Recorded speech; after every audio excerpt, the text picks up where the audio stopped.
Hey guys, welcome back to channel. അപ്പോൾ ഇന്ന് നമ്മൾ കാണാൻ പോകുന്നത് ദ ഫസ്റ്റ് നൈറ്റ് വിത്ത് ഡ്യൂക്കിന്റെ 5ാമത്തെ എപ്പിസോഡാണ്. അങ്ങനെ എപ്പിസോഡ് തുടങ്ങുമ്പോൾ ഇപ്പൊ നമ്മുടെ ചായ ആകട്ടെ ഗീബന്റെ കല്യാണത്തിന് വേണ്ടി പെൺകുട്ടികളെ തെരഞ്ഞെടുക്കുന്ന ആ ഒരു പ്രോസസ്സ് അന്ന് ഉച്ചയ്ക്ക് തന്നെ നടക്കുമെന്ന് മനസ്സിലായി. അവളിപ്പോ വളരെ കഷ്ടപ്പെട്ട് തന്റെ വയ്യായ പോലും മറന്ന് കൃത്യസമയത്ത് അവിടെ എങ്ങനെയെങ്കിലും എത്തണമെന്നും തന്നെ ഇത്രയധികം ആത്മാർത്ഥമായിട്ട് സ്നേഹിക്കുന്ന ഒരാളെ അങ്ങനെ വിട്ടുകൊടുക്കരുതെന്നും തീരുമാനിച്ച് അവൾ ഒരുപാട് ഓടുന്നുണ്ടെങ്കിലും ഇനിയും ഒരുപാട് ദൂരം ഉണ്ടെന്നും പറഞ്ഞ സമയത്തിനകം താൻ അവിടെ എത്താൻ സാധ്യതയില്ലെന്ന് മനസ്സിലാക്കി അവൾ വായിച്ചിട്ടുള്ള ബുക്കില് എവിടെയെങ്കിലും ഇതിന് പറ്റിയൊരു ഹിന്റ് ഉണ്ടെന്ന് ആലോചിക്കുമ്പോൾ അവിടെ സൈഡിലൂടെ ഈ ഒരു സമയത്ത് തന്നെ ഒരു കാളവണ്ടി പോകുമെന്ന് വായിച്ചത് അവൾ ഓർക്കുന്നുണ്ട്. അങ്ങനെ അവള് ചുറ്റും നോക്കുമ്പോൾ തന്നെ അവിടെ ഒരു കാളവണ്ടി അവളെ പാസ് ചെയ്ത് ഓൾറെഡി പോയിട്ടുണ്ടായിരുന്നു. അങ്ങനെ ഇപ്പൊ അവള് ഒരു ഷോർട്ട് കട്ട് എടുത്ത് മതിലും ചാടി എങ്ങനെയൊക്കെ കറക്റ്റ് ആ ഒരു കാളവണ്ടിയുടെ മേത്ത് കയറിയിരുന്ന് ലാസ്റ്റ് അവിടുത്തെ പാലസിന്റെ ഗേറ്റ് അടയുന്നേക്കാളും സെക്കൻഡുകൾ മുമ്പേ അവൾ അവിടെ എത്തുന്നുണ്ടെങ്കിലും ഇനി വെറും 2-3 അടിയും കൂടി വെക്കാൻ നേരം ടൈം എല്ലാം ആയി എന്ന് പറഞ്ഞ് അവിടുത്തെ ഗാർഡ് ഇപ്പോ ഗേറ്റ് ക്ലോസ് ചെയ്യാൻ ചെല്ലുമ്പോൾ അവളിപ്പോ വേറെ ഓപ്ഷൻ ഒന്നും ഇല്ലാത്തതുകൊണ്ട് അവളുടെ ഷൂ അവിടെ നിന്ന് ഗാർഡിന്റെ മുഖത്തേക്ക് വലിച്ചെറിഞ്ഞ് അയാളെ തെറിപ്പിച്ചിട്ട്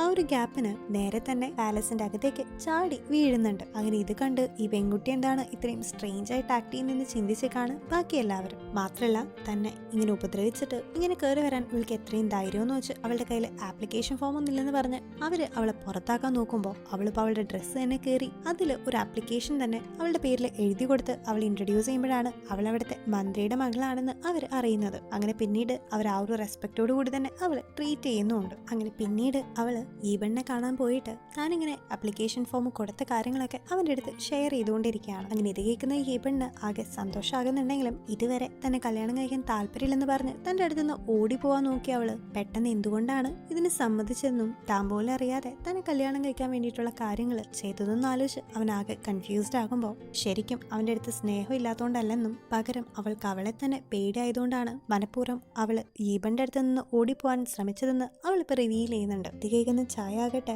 ഇപ്പൊ മനസ്സ് തുറന്ന് ശരിക്കും നിന്റെ പേര് താനല്ലെന്നും അത് വേറൊരു കുട്ടിയാണെന്ന് അവളല്ല ഈ കഥയിലെ ഫീമെയിൽ ലീഡെന്ന് പറയുമ്പോൾ അവള് പറയുന്നത് ശരിക്കും സത്യമാണെന്ന് മനസ്സിലാകാതെ അവൾ ഇനി എന്തെങ്കിലും ഇന്നർ മീനിയം വെച്ച് പറഞ്ഞതാണെന്ന് കരുതി ഇപ്പൊ ഈബൻ എന്റെ കഥയിലെ നായികയെന്ന് നീ ആവുന്ന അവളുടെ അടുത്ത് റൊമാൻറ്റിക് ആയിട്ട് പറയാണ്. അങ്ങനെ പിന്നീട് അവർ നടന്നു പോകുമ്പോൾ ചായക്ക് നടക്കാനായിട്ട് ഇത്തിരി ബുദ്ധിമുട്ടുള്ളപ്പോ ഈബൻ അവളെ എടുക്കാമെന്ന് പറയുമ്പോൾ എനിക്ക് ആരുടെയും ഹെൽപ്പ് ഇല്ലാതെ ഒറ്റയ്ക്ക് നടക്കാൻ പറ്റുന്നൊക്കെ അവൾ പറഞ്ഞുകൊണ്ട് വരെ തന്നെ അവിടെ ഒരു അനക്കം കേട്ട് പെട്ടെന്ന് അവൾ പേടിച്ച് നേരെ അവന്റെ അടുത്തേക്ക് വീഴുന്നുണ്ട്. അങ്ങനെ അവർ രണ്ടുപേരും കൂടി അവിടെ ഹഗ് ചെയ്ത് നിൽക്കുന്ന അതേ ടൈമിൽ തന്നെ അവിടേക്ക് എങ്ങനെയൊക്കെ ഒരു കുതിര അവിടേക്ക് എത്തുന്നുണ്ട്. അങ്ങനെ പിന്നീട് അവർ രണ്ടുപേരും കൂടി ആ കുതിരയുടെ മേളിൽ കയറി നേരെ ഒരു ഫിസീഷ്യനെ കാണാൻ ചെന്നിട്ട് അവളുടെ ഹെൽത്തിന്റെ കണ്ടീഷനൊക്കെ ചോദിക്കുമ്പോഴാണ് സാധാരണഗതിയിൽ പ്ലേഗ് എന്നാണല്ലോ അവരെല്ലാരും പറഞ്ഞുകൊണ്ടിരുന്നത്. പക്ഷെ അവളുടെ സിംറ്റവും ഹാർട്ട് റേറ്റ് ഒക്കെ നോക്കുമ്പോൾ അത് പ്ലേഗ് ഒന്നല്ലെന്നും പ്ലേഗ് പോലെ തോന്നിപ്പിക്കുന്ന എന്തോ ഒരു ഇൻഫെക്ഷൻ ആണെന്നും പക്ഷെ അത് സാധാരണ ഇവിടെയൊന്നും കാണാറില്ലെന്നും അതുകൊണ്ട് എന്തെങ്കിലും ഈ അടുത്ത് നീ സ്പെഷ്യൽ ആയിട്ടോ അറിയാതോ എന്തെങ്കിലും ആയിട്ട് കമ്മ്യൂണിക്കേറ്റ് ചെയ്യേ തൊട്ടോ ചെയ്തോ എന്ന് ചോദിക്കുമ്പോൾ പെട്ടെന്ന് അവളുടെ മനസ്സിലേക്ക് ഇപ്പോൾ ആ ഒരു ഫോറിനറിന്റെ കാര്യം ഓർമ്മ വരുന്നുണ്ട്. അങ്ങനെ അവള്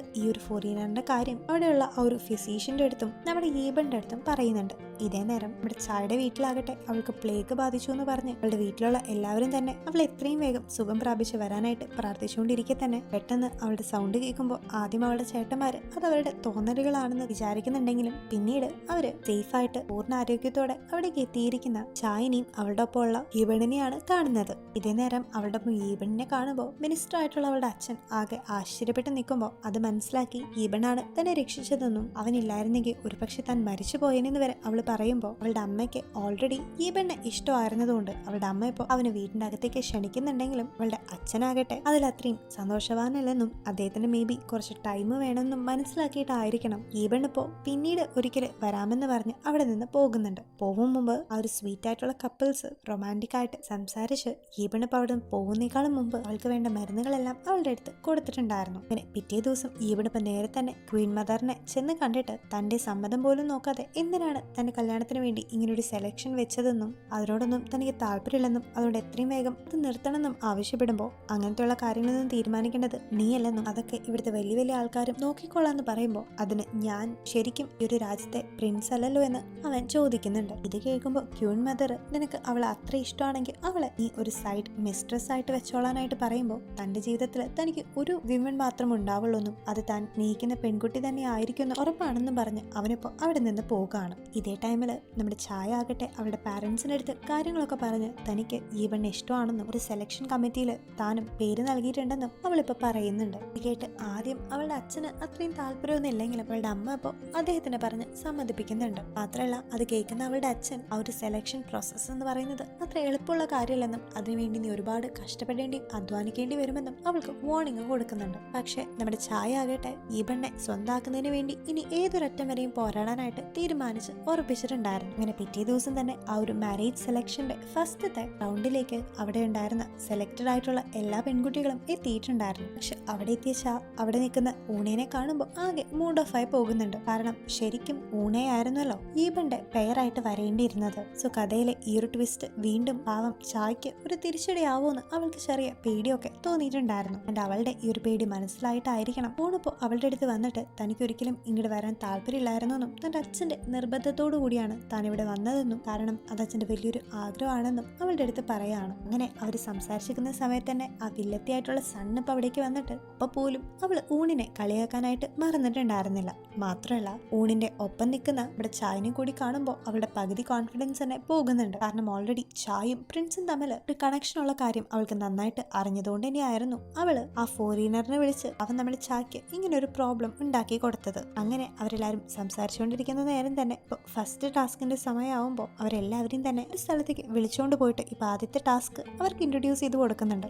സോ അതിൽ പറയുന്നത് അവരുടെ രാജ്യത്തിന്റെ പാരമ്പര്യം അനുസരിച്ച് ഈ വുമൻസ് വളരെ വലിയ പോരാളികളാണെന്നും അതിനെ സൂചിപ്പിക്കുന്നതിന്റെ ഭാഗമായിട്ട് ഇപ്പോൾ ആ ഒരു സെലക്ഷൻ പ്രോസസ്സിന് വന്നിട്ടുള്ള പെൺകുട്ടികളെല്ലാവരും തന്നെ വളരെ വലിയ വെയിറ്റ് ഉള്ള അവിടെ കിടക്കുന്ന കാനോൺ ബോളുകൾ എടുത്ത് ഒരു ഷോട്ട് പുട്ട് എറിയുന്ന പോലെ അവിടെ ഉണ്ടായിരുന്ന ഒരു ലൈനിന് അപ്പുറത്തേക്ക് എറിയണമെന്നും ഇത് സക്സസ്ഫുൾ ആയിട്ട് കംപ്ലീറ്റ് ചെയ്യുന്നവരെ ഈ ഒരു ടാസ്ക് പാസ്സാകുമെന്നും ബാക്കിയുള്ള ഒരു ഫെയിലായിട്ട് തിരികെ പോവേണ്ടി വരുമെന്നും പറയുന്നുണ്ട്. അങ്ങനെ ഗെയിം തുടങ്ങുമ്പോൾ ഇതിനാദ്യമായിട്ട് ഇതിനെ വോളണ്ടിയർ ചെയ്ത് വരുന്നത് ആ വില്ലത്തി ആയിട്ടുള്ള സണ്ണ് തന്നെയാണ്. അങ്ങനെ സണ്ണിപ്പോ ആ ഒരു കാനോൺ ബോൾ വളരെ പുഷ്പം പോലെ തന്നെ എടുത്ത് ഒട്ടും തന്നെ പ്രയാസമില്ലാതെ വളരെ എളുപ്പത്തിൽ അത് അവൾ എറിഞ്ഞ് ആ ഒരു വരയുടെ ക്രോസ് ആയിട്ട് എറിഞ്ഞ് വീഴ്ത്തുന്നുണ്ട്. പക്ഷെ സത്യത്തില് ഇത് ശരിക്കത്തെ ഒരു കാനോൺ ബോൾ ഒന്നും ആയിരുന്നില്ല. പകരം അത് ഡ്യൂപ്ലിക്കേറ്റ് ആയിട്ടുണ്ടായിരുന്ന ഒട്ടും വെയിറ്റ് ഇല്ലാത്ത ഒരു ബോൾ ആയിരുന്നെന്ന് അവിടെ നിൽക്കുന്ന എല്ലാവരും കാണുന്നുണ്ടെങ്കിൽ പോലും ആരും ഒന്നും തന്നെ മിണ്ടുന്നുണ്ടായിരുന്നില്ല.